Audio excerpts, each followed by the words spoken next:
Welcome back to Coast Sports, the only show for the fans, by the fans.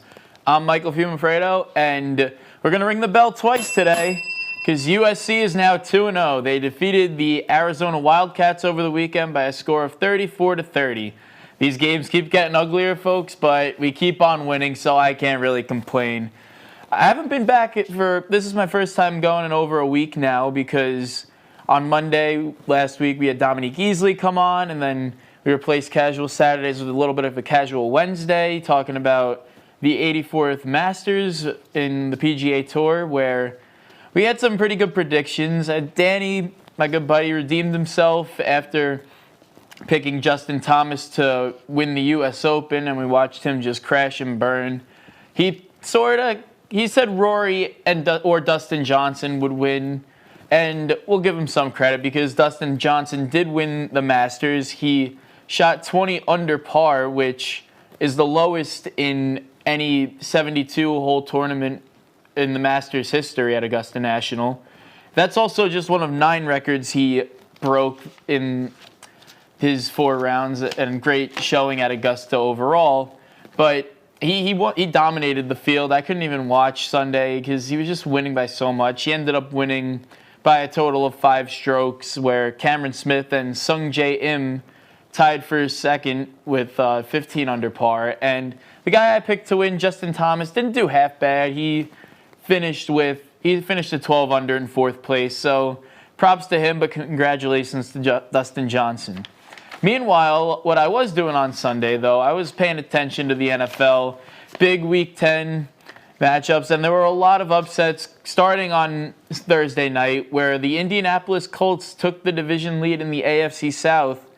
They defeated the Tennessee Titans in what was basically a one-sided game in the second half. And I don't know, the Colts starting to look good. I'm starting to move them up in my power rankings, which I'll get into later on in the show if we have some time. But also the Giants now, big news going there in East Rutherford. We have a very funny tweet that Jason McIntyre came out with today. Apparently it's not true, but the Giants defeated the Eagles over the weekend. They're only 1.5 games out of that NFC East division lead, but they fired their offensive line coach Mark Colombo today. And what Jason McIntyre believes is the reason was he is told that New York Giants coaches Joe Judge and Mark Colombo got into a fist fight this morning. Punches were thrown. Colombo apparently won the fight, and that's why Joe Judge fired him. But Nico over here is telling me that none of this is actually true. Anyway, I had Dominique Easley on the show, former Rams player, former Patriot. His most recent team, the Los Angeles Rams, with a big upset. I mean, they're still my sleeper pick to make some noise in the playoffs, and they defeated the Seattle Seahawks, who many people consider the favorites, and Russell Wilson, obviously the MVP candidate. But Seattle's now lost 3 of their last 4. I think they've started to cool down a little bit, and Russell Wilson, not pretty bad game. I think he threw more interceptions than he did touchdowns, but Seattle's now 3rd in that really competitive NFC West division, and they got to get back on track with the final month left of the season. Anyway, Dominique's other team, the New England Patriots, ended up beating the Baltimore Ravens on Sunday Night Football. Very good matchup. And like I said, I'm going to get into my power rankings a little later on in the show because tonight we have the NBA draft. I got my sports mixed up a little bit, but the NBA finished up last month exactly. October 18th, I think, was the final game where the Los Angeles Lakers defeated the Miami Heat to win their 17th finals as a franchise. But the draft is tonight. We started getting some reports earlier in the week on some blockbuster trades, superstars on the move, Woj bombs galore. But we're going to start off with this first one that we got. And I believe this broke Monday, but Chris Paul, who was just traded last season by the Houston Rockets to Oklahoma City Thunder, will now have to find a new home, moving out further west to the Phoenix Suns, where he'll pair up with Devin Booker, their superstar. But the trade details go as Chris Paul and Abdel Nader, as you just saw, to Phoenix for Kelly Oubre, Ricky Rubio, Ty Jerome, Jalen LeCue, and a 2022 first-rounder. And, I mean, Oklahoma City, I would say fleeced them. Like, look at the guys they got. First of all, I understand what the Suns were doing. They're very desperate to find that starting point guard to be the ball handler in Devin Booker's offense, get DeAndre Ayton the ball in a pick and roll. But you don't send the house to Oklahoma City for a 35-year-old Chris Paul who's going to be out of the league in 2 or 3 years. I expect him to decline this year. I thought he would be on his way out last season, but he ended up playing really well. So I think the Oklahoma City Thunder did a fantastic job with this move. Chris Paul played great, and you knew he wasn't going to be part of your future, so you move him for whatever you can. Now, look at the ages on some of these guys as they got. I'll put the tweet back up from Woj himself. Kelly Oubre, he's 24 years old. Ty Jerome is 23 years old, just drafted out of Virginia last season. And Jalen LeCue is 20 years old. He can't even drink yet. But honestly, when you're done watching this video, go look up Jalen LeCue highlights from the G League. The kid is a beast. I think he'll be possible starter on that team soon enough, and maybe even a future All-Star. But as for Oklahoma City, we knew when they traded Russell Westbrook and Paul George, they were hitting the reset button, and this is what they're saying for their rebuild so far. That was easy. I mean, they got a title contender going around, and half the guys are not even out of college yet. Their 2022 first rounder they just got from Phoenix, he's a senior in high school right now. So this is a fantastic team, and I want to show you a little video that really breaks down the draft capital that the Oklahoma City Thunder have. Oklahoma City Thunder select New Orleans Pelicans select the Oklahoma City Thunder select New Orleans Pelicans select the Oklahoma City Thunder select New Orleans Pelicans select the Oklahoma City Thunder select New Orleans Pelicans select the Oklahoma City Thunder select New Orleans Pelicans select. And the reason I showed you the New Orleans Pelicans in that video, I found that on Bleacher Report's TikTok, but not Oklahoma City, they have a ton of draft capital, but New Orleans is slowly building up some as well. And yesterday or 2 days ago, same thing, the Milwaukee Bucks made a deal with them for one of their former All-Stars, Drew Holiday. You can kind of see it in the bottom there. I'll read it out to you. But Drew Holiday and Justin James are headed to Milwaukee for Eric Bledsoe, George Hill, and 3 future first-round picks. 3. Not 1, not 2, not 3, but 3 future first-round picks.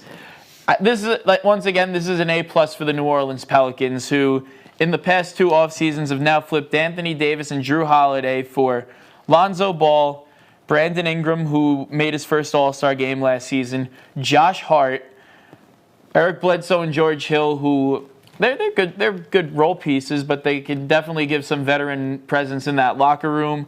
They would have gotten Zion Williamson anyway, but they also drafted Jackson Hayes, who I think will be a great player in that offense, definitely going to have a role long-term for them.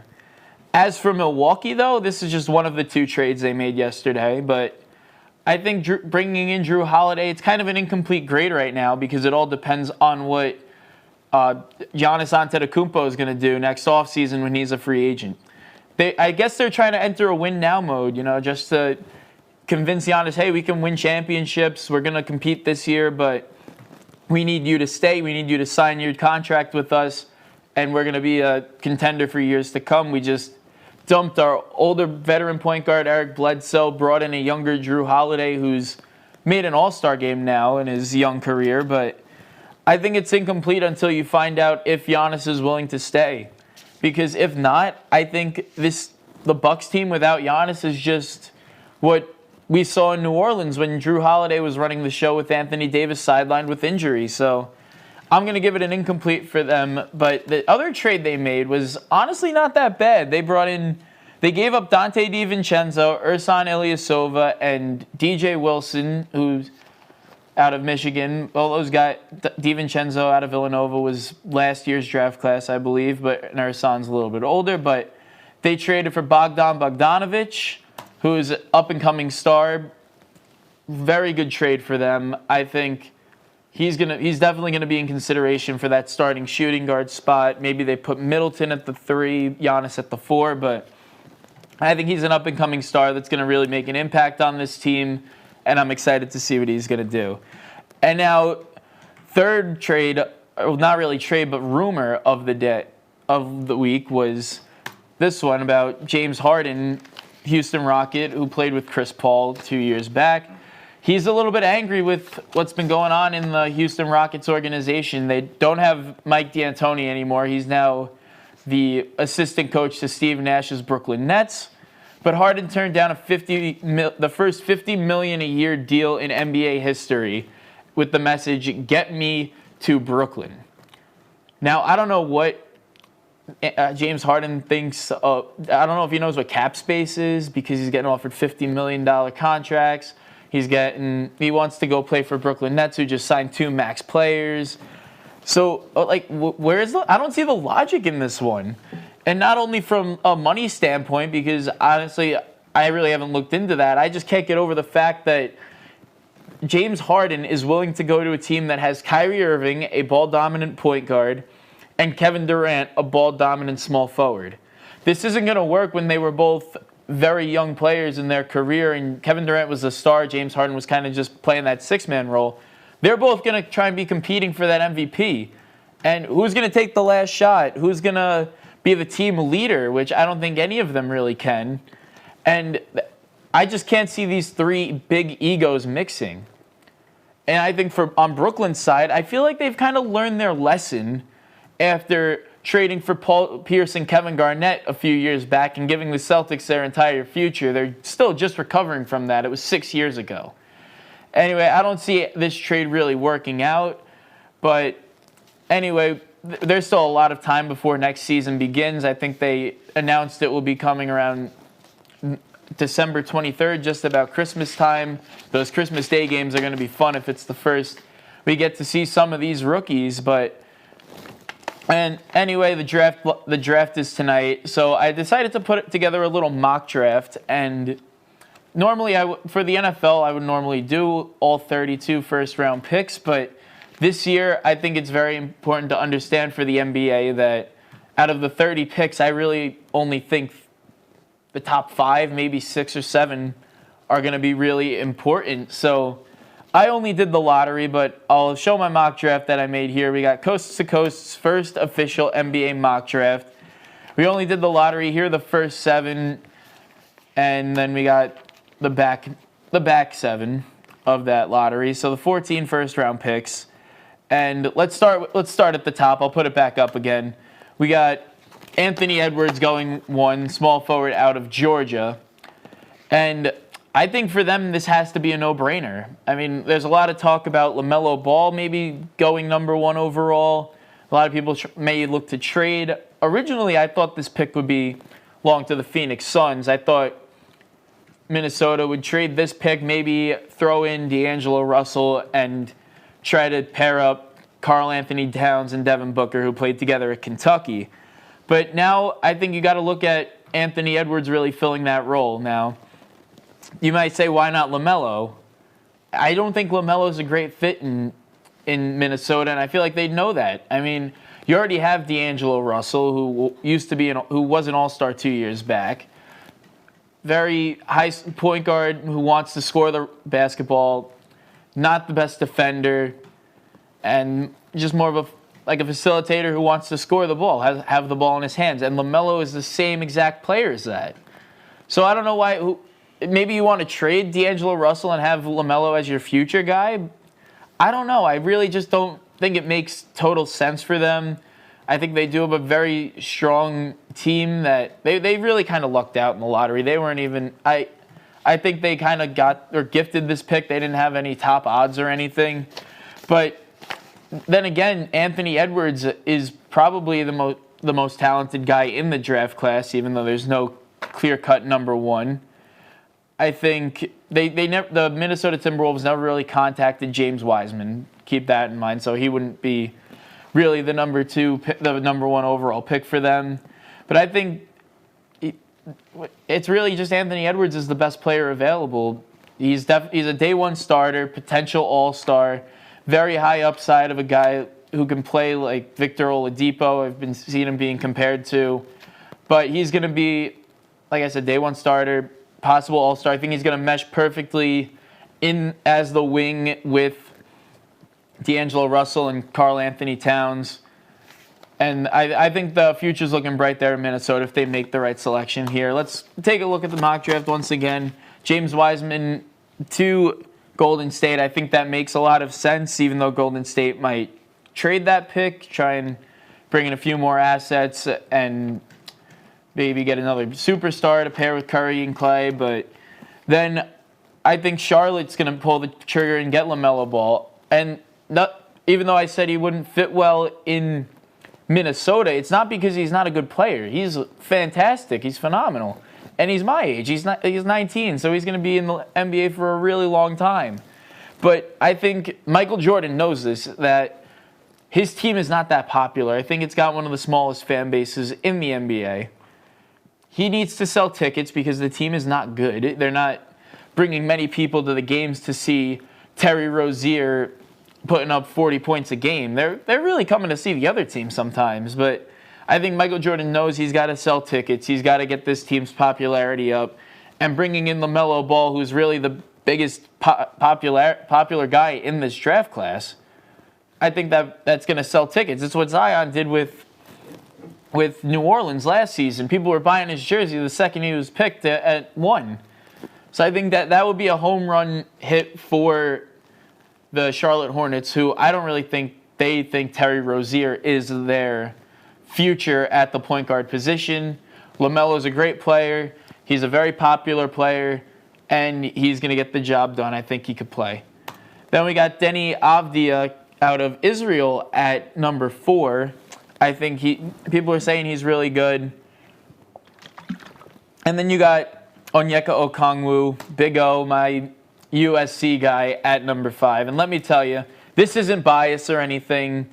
Obviously, he's one of the only players I've seen up close and personal in this top 5, but I think he's the steal of the draft. And when I was at school, I was on a podcast with 2 guys, and we called it The Scoreboard, where we talked about USC sports. And we kept making the comparison. I think we were probably one of the first people to do it. I don't mean to toot my own horn, but we'll ring the bell for it. We were the ones that really broke the Bam Adebayo Big O comparison. And yeah, but yeah, they play exactly the same. Big O's 6'9", 7'1" wingspan, 220 pounds. He could put a little more meat on the bones, but I think that's just with time. He's still very young as well. And when you look at Bam Adebayo, he wasn't the top big guy pick. People picked Jonathan Isaac over him. Larry Markkinen was over him. Zach Collins even, I don't even know if he's still on Portland or just riding the bench there. But Bam Adebayo is the first All-Star in that draft class. And I think you look at a team like Cleveland, who wants to probably get rid of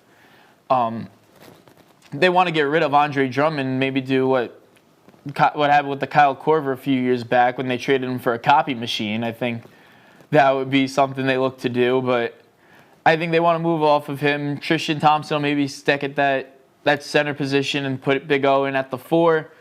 I think look at what Bam did for the Miami Heat this past season, and they were in the finals as a 5 seed. No one really expected them to be there. Jimmy Butler was big help in that as well, but it really was Bam who was the breakout star on that team. I think Big O's got that same potential, maybe even could be an all-star in his second year. And just like in 2017, I think history is going to repeat itself. I think Big O, who plays exactly like Bam Adebayo will be the first all-star big taken, or be the first big to make an all-star game in this draft class, even over a guy like James Wiseman, who secretly, I don't know how he's going to turn out. He barely even played in college. He left Memphis after a big scandal broke, and he's just kind of been preparing for the draft. He hasn't really played against the real competition of basketball that we'd like to see from a top 3 pick. So I think he'll be good. I think they'll both be fantastic players, but Big O is definitely going to be a steal. And maybe 5 years down the road, Golden State says, hey, maybe we should have taken that guy. He's really turned out to be the better player. Anyway, I think Isaac Okoro goes 6 to the Atlanta Hawks out of Auburn. I'll get into why that is in just a moment. And from what I'm hearing, a lot of people in Detroit love Patrick Williams out of Florida State. I saw ESPN mock him to them very recently, but I also heard news that they're very intrigued by LaMelo Ball as well and could possibly trade up. I think a potential candidate would be Golden State, who's looking for another superstar. My package would probably be Blake Griffin and the number 7 pick for move up all the way to 2 for LaMelo Ball if you're really that interested in him. But then we get to the back half, and this is where I'm going to make my big hot take of this NBA draft. And the Knicks are not making that number 8 selection. I think they're going to trade for a superstar. Now, who do I think that's going to be? I think it'll probably be a veteran, maybe not the youngest guy because an 8th pick won't be enough. I think it'll be a point guard because you got all those young guys in there that haven't really produced. And you got Julius Randle, who's your starter. You got R.J. Barrett at the 2 or 3, so I think that position's kind of filled. Mitchell Robinson looks very good at the center position, so I think he's safe. I think they're going to go for a veteran point guard, maybe a former All-Star that's going to really help bring that excitement back to New York. So let's look at some guys that I think that could be. Kyle Lowry, he's kind of untouchable at this point. I don't think the Raptors would do that. One of their franchise guys. Curry as well, Steph Curry. I think he's a warrior for life. I don't think they make any moves there. Ben Simmons, I feel like is still too young, and the Sixers won't take a deal like I just mentioned. Chris Paul was just traded.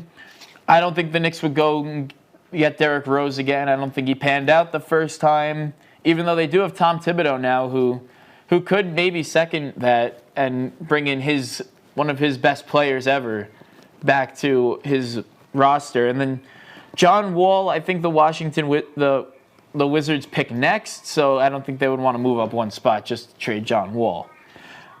Russell Westbrook.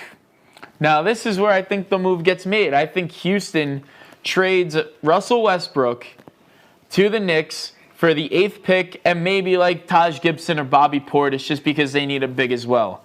This trade works out perfectly for both teams. I think the Knicks would benefit from getting a guy like Westbrook over a guy like Tyrese Halliburton, who will just be another point guard that they draft and maybe doesn't even pan out. They know what they're getting with Westbrook. They know he's a very good player. I don't think he's had control over a team in a while, and I think that's really why he's gotten a bad rap, is because the Thunder keep bringing in superstars to play with them, and they want to take over, but it's Russell Westbrook's team kind of thing. And then he gets traded to Houston, which is James Harden's team, and it's just everything keeps getting shaken up. He hasn't had that chance to lead since his MVP season. So I think it'll benefit him to Russell Westbrook. I think it benefits the Knicks, who want to get back into the playoffs in a weak East. And on Houston's side, this is their push to keep James Harden. What I've heard, Russell Westbrook was really the reason he wants out. So I think if you get rid of Russell Westbrook, and you say to James Harden, it's like, hey, who do you want out of the tons of guys that are in this draft class? We'll pick whoever at number 8 and get rid of Russell Westbrook. And that might just be enough. Who knows? I mean, nobody thought Jimmy Butler would get traded to the Timberwolves. The Bulls took a 6th or 7th overall pick to get Larry Markkinen at that spot. So this isn't something we haven't seen before. I think a disgruntled superstar could be on the move again, and that's going to be Russell Westbrook to the New York Knicks, bring him to the Garden. I don't know how my Knicks fans will react. I think we'll get some mixed reviews, but definitely see Westbrook number 0 jerseys flying off the shelves in Madison Square Garden at the end of the season. Now going back to the mock draft, I think that's really the only big things I got for this, except Obi Toppin. I feel like at number 9, I think he's going to be the guy that sees his stock really fall. I think he's just got a very low ceiling, nothing really to excite me about. They got guys like Wiseman, you got guys like Big O, who I think are the better bigs, and then the rest of it's just kind of fit. I talked about Atlanta, who I see him getting mocked to a lot. I don't think he's really needed there because they got Clint Capella, who could be on the move, but they could also keep him. They have him on a 3-year deal. And then you got John Collins, who's basically a very similar player. I think they needed more help on like that wing, in that small forward position, or that shooting guard position. I think Isaac Okoro fills that better than Obi Toppin does, who's more of like a stretch 4. But I think if you talk about a team like Washington, they kind of need a bigger, like a sort of a big to fill in. Their guards are settled, but not really their front court. So I think Obi Toppin will fall to 9 just based off of fit. I don't think he's a bad player by any means. I just think he's got a lower ceiling than some of these younger guys. And I think Washington will pick him. Maybe, but we could see, like I mentioned, a trade happen where a team like let's look at this again. Well, not this one because this is the back half, but let's look at that front again, where you got Cleveland, who could make the move if they don't like Big O, who he is coming off a foot injury, so he's recovering from it. Maybe it'll scare some teams off. Maybe Atlanta does want to take him. Maybe we're wrong about Patrick Williams here in Detroit, and they might want to take Obi Toppin. But Atlanta's the team that I would look to be on the move, looking to move down, maybe for a team that's desperate, wants a guy like Obi Toppin or Tyrese Halliburton, and they are going to be the ones that really make that move and select him. So I see if there's no trades, I think Obi Toppin falls. If there is a trade involved with Atlanta, I think Obi Toppin can be drafted as high as 6. Anyway, that's my expectations for draft night. And we got a couple minutes left, so haven't talked about it in a while. I'm going to run through my NFL power rankings. And we had a lot of shakeups. I think a lot of teams are moving into that below average category now. I think we're starting to see everyone's true colors. Just some teams that I really want to talk about. I think right now the Saints are still, I have them at 13, even though they beat Tampa Bay. They've beaten some good teams, but I think for them it really just comes down to the fact that Jameis Winston's now their starting quarterback. They're not going to be able to stay up there as long as I expect them to. I think they'll start to lose some games. Tampa Bay, on the other hand, looked fantastic, so maybe New Orleans might just be their kryptonite. I don't know.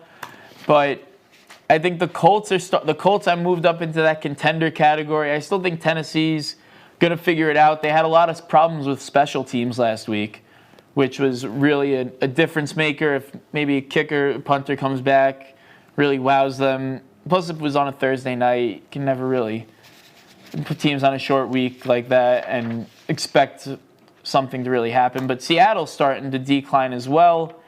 I think Arizona, I moved up probably the highest. They're now 7th.